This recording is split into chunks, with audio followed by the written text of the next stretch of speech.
Hello 11th class, good morning all of you. Our fourth chapter, Landscape of the Soul, written by Nathalie Trevorrow, is going on. We have taken 3 para yesterday video, Hindi translation. Now we start from here in the Chinese story. यहाँ से हम start करेंगे. कल last में मैंने आपको बताया था कि एक संपूर्ण भ्रमित कर देने वाली समानता, यानी कि जिसका मीनिंग ये है इलिस्ट्रेशनिक लाइकनेस, जिसको बोलते हैं संपूर्ण भ्रमित कर देने वाली समानता, यूरोप में जो है आंतरिक जीवन और आध्यात्म का सार जो है एशिया में है. यहाँ से आगे को देखना. In these Chinese story the emperor commissions of painting and appreciate its outer appearance. चीन की कहानी में क्या होता है, सम्राट एक चित्र का चुनाव करता है और इसके बाहरी दिखावे की प्रशंसा करता है चाइना में. But the artist reveals to him the true meaning of his work. परंतु कलाकार जो अपने काम का सच्चा अर्थ उजागर करता है. सम्राट तो क्या करता है, चुनाव करता है चित्र का और उसकी बाहरी दिखावे की प्रशंसा करता है. बट आर्टिस्ट क्या करता है, आर्टिस्ट अपने काम को सच्चा बिल्कुल अर्थ उजागर करता है उसका, जो आर्टिस्ट होता है. But the artist reveals to him to the true meaning of his work. The emperor may rule over the territory he has conquered, but only the artist knows the way within. Let me show the way. सम्राट अपने द्वारा जीते हुए क्षेत्र पर राज्य कर सकता है, परंतु केवल एक कलाकार ही क्या है, अंदर का रास्ता जानता है. मुझे रास्ता दिखाने दो. Dow, a word that means both the path or the method. यानी कि डाओ एक ऐसा शब्द है जिसका अर्थ क्या है, दोनों है, यानी कि रास्ता और तरीका. ब्रह्मांड के रहस्यमयी काम, यानी कि let me show the way. Dao, Dao a word that means both the path and method, रास्ता और विधि, तरीका. And the mysterious work of the universe, और ब्रह्मांड के रहस्यमयी काम. द पेंटिंग इज गॉन, चित्र तो जा चुका है. But the artist has reached his goal, परंतु कलाकार अपने उद्देश्य पर पहुंच चुका है. बियॉन्ड एनी मटेरियल अपीयरेंस, सांसारिकता से दूर बिल्कुल.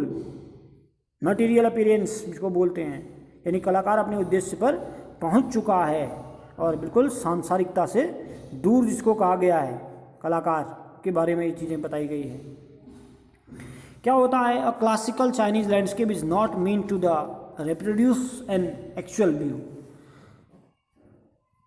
एक पुराने चीनी प्राकृतिक दृश्य का मतलब वास्तविक नज़ारे की पश्चिमी चित्र की तरह ज्यों का त्यों बनाने से नहीं था. यानी कि classical Chinese landscape is not mean to reproduce an actual view as would a western figurative painting. यानी कि एक पुराने चीनी प्राकृतिक दृश्य का मतलब वास्तविक नज़ारे की पश्चिमी चित्र की तरह ज्यों का त्यों बनाने का नहीं था. Whereas the European painter wants you to borrow his eyes and look at a particular landscape exactly as he saw it. Europe का चित्रकार उसकी खुद की आंखों से एक विशेष कोण से, यानी कि एक विशेष प्राकृतिक नज़ारे से आपको दिखाना चाहता है. Whereas the European painter क्या चाहते हैं, wants to borrow his eyes and look at a particular landscape exactly as he saw it from a specific angle. The Chinese painter does not choose a single viewpoint. Opposite है just. Europe का चित्रकार क्या चाहता है, उसकी खुद की आंखों से एक विशेष कोण से, एक विशेष प्राकृतिक नज़ारे से आपको दिखाना चाहते हैं, जैसा कि वह खुद उसको देखता है.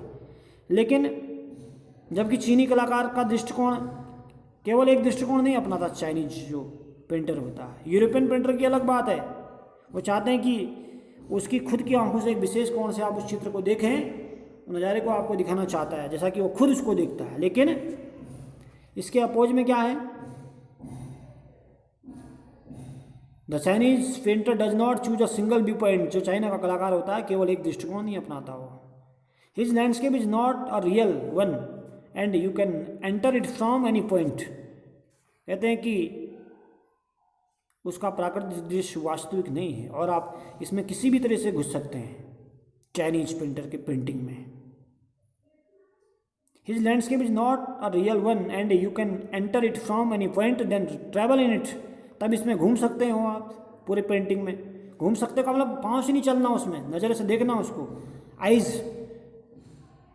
ट्रैवल कर सकते हो आइज से. The artist creates a path for your eyes, लिखो आगे लिखा है. To travel up and down, कलाकार अपनी आंखों के लिए, आपकी आंखों के लिए रास्ता बनाता है, इधर उधर चलने के लिए, फिर वापस आने के लिए, अप एंड डाउन, ऊपर नीचे जाने के लिए, देन बैक अगेन, वापस आने के लिए, इन ए लेजरली मोमेंट, फिर वापस आने के लिए एक आरामदायक खाली समय में, खाली स्थान पर। This is even more true in the case of the horizontal scroll in which the action of slowly opening one section of the printing, यानी कि एक समानांतर लिपटे हुए कागज के मामले में तो एक और भी सच है। Then rolling it up to move on the other adds a dimension of the time which is unknown in any other form of painting, जिसमें चित्र के एक भाग को खोलना फिर उसके अगले भाग को खोलने के लिए लपेट को उसको उतारना समय के एक आयाम को जोड़ता है। चित्रकारी किसी अन्य रूप में अनजान है। It is also requires to active participation the viewer, इसमें देखने वाले को बिल्कुल एक्टिव रहना पड़ेगा, उसकी ज़रूरत है एक्टिव पार्टिसिपेशन की। The need of the active participation of the viewers who decides at which pace he will travel through the painting, जो यह निर्णय करता है कि उस चित्र में किस प्रकार गति से घूमेगा। पार्टिसिपेशन विच इज फिजिकल, एक भागीदारी जो शारीरिक होनी चाहिए, एज वेल एज मेंटल और मानसिक दोनों होती हैं। It the Chinese painter does not want you to borrow his eyes, चीनी का चित्रकार नहीं चाहता कि आप उसकी आंखों से उधार लें। He wants to enter his mind, वो चाहता है कि आप उसके मन में घुसे। The landscape is an inner one, a spiritual and conceptual space, प्राकृतिक जो दृश्य है अंदर का होता है, जो एक आध्यात्मिक और मन की भावना से संबंधित स्थान होता है, उसको बोलते हैं। ये थोड़ा क्रिटिकल है, इसको थोड़ा एक बार दोबारा से देख लेना आप। अ क्लासिकल चाइनीज लैंडस्केप से लेकर is not meant for the reproduction actual view, जो चीन के पुराने चीनी प्राकृतिक दृश्य का मतलब जो है वास्तविक नजरे की पश्चिमी चित्र की तरह ज्यों का त्यों बनाने का नहीं था।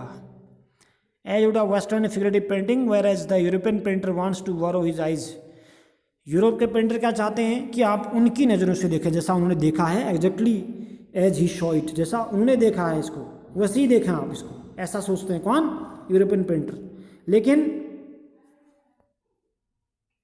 आगे बोला आप फ्रॉम अ स्पेसिफिक एंगल, यानी कि फिक्स एंगल है इनका। Chinese painter does not want not choose a single view point, his landscape is not a real one. लेकिन चाइना के इसके जस्ट अपोज में पेंटर क्या चाहते हैं कि ऐसा नहीं चाहते जैसा वेस्ट यूरोपियन पेंटर चाहते हैं। वो कहते हैं कि उन्होंने क्या कर रखा है, you can enter it from any point, आप किसी पॉइंट से उसमें एंटर करें, देन ट्रेवल इन इट, उस चित्र में घूमें। The artist creates a path for your eyes, कलाकार ने आपके लिए उसमें रास्ते बनाए हैं ट्रैवल करने के लिए, अप एंड डाउन, ऊपर और नीचे, देन बैक अगेन, तब वापस आते हैं, आप वापस आ सकते हो इन अ लेजरली मोमेंट, आरामदायक क्षण से बिता सकते हो, रेस्ट कर सकते हो देखने के बाद एक जगह पर आकर। This is even more true in the case of the horizontal scroll, या तो क्या है पेपर लपेटने जैसा है हॉरिजॉन्टल स्क्रॉल, यानी कि समानांतर लिपटे हुए कागज के समान ये बात की गई है इसमें। In which the action of slowly opening one section of the painting, एक बार आप उस पेंटिंग को खोलेंगे, then rolling up to the move the other, फिर दूसरे उसको मोड़ेंगे। एट अ डायमेंशनल, यानी कि आपको क्या करना है, डायमेंशनल, इसको इधर से उधर ले जाना और एक भाग को खोलना फिर उसके अगले भाग को खोलने के लिए लपेट कर उतारना, एक आयाम को जोड़ता है, और जो कि चित्रकारी के किसी अन्य रूप में बिल्कुल अनजान है ये चीज़ें।